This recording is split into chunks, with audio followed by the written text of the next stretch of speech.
On Wigtown Bay in the winter, there are three main types of geese that we get here. We get the grey lags, we get pink feet, and we get barnacle geese. Occasionally we get other geese in there as well, but they come here because it's a great place to roost on the mudflats and a great place to eat where they have nice fresh grass.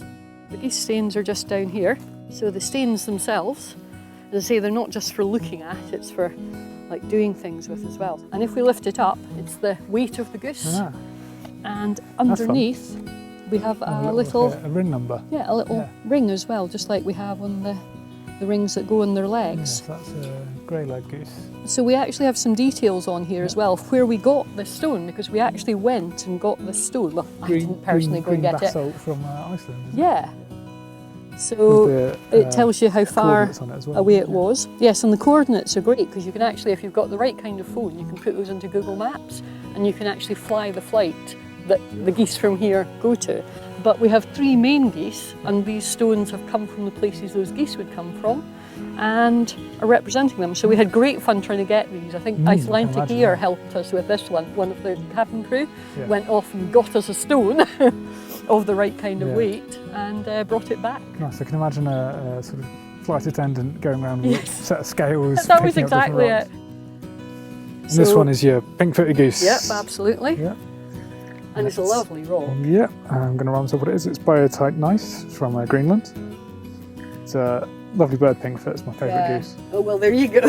So that's the one that you would definitely see out here when the winter's here and you're kind of standing. But the barnacle geese, we used not to get them.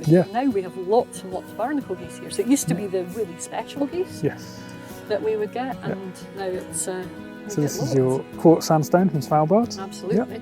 So the Svalbard population of barnacle geese, which are the ones we get wintering on the Solway, they were down to about 400 in the 1950s. Yeah, very few. And this is at the expansion of them. Spreading up the Solway. It's fantastic. It's great to see. Yeah, and of course it's quite easy to pick them out as well.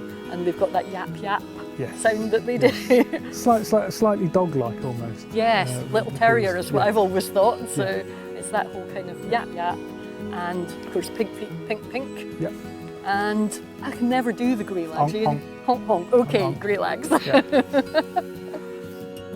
So I mean, these Geese Staines here, we've got the rings on the bottom of them, giving some details of the geese and where they've come from and so on. The way that we've found that out is actually to have rings on the geese, of course.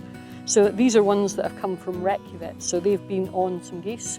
Now, unfortunately, the geese have died for me to be able to have the rings, but we have real problems reading those, even with a really good telescope, because they're so far away, whereas you've got a couple there that's much, much easier.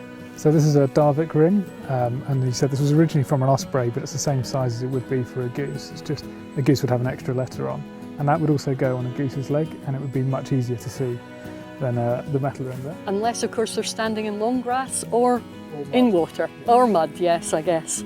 So it's not quite so easy from that point of view. Birds like to not be helpful when they can. Exactly, but with a good telescope, we'll be able to see that one. And this is a neck ring, so this is IAH, and this would be from like a grey-legged goose, and it goes round the neck of the goose. And that's much easier to see as they quite often hold their heads up while they're feeding or looking out, because geese are quite naturally wary animals. Guard geese, exactly.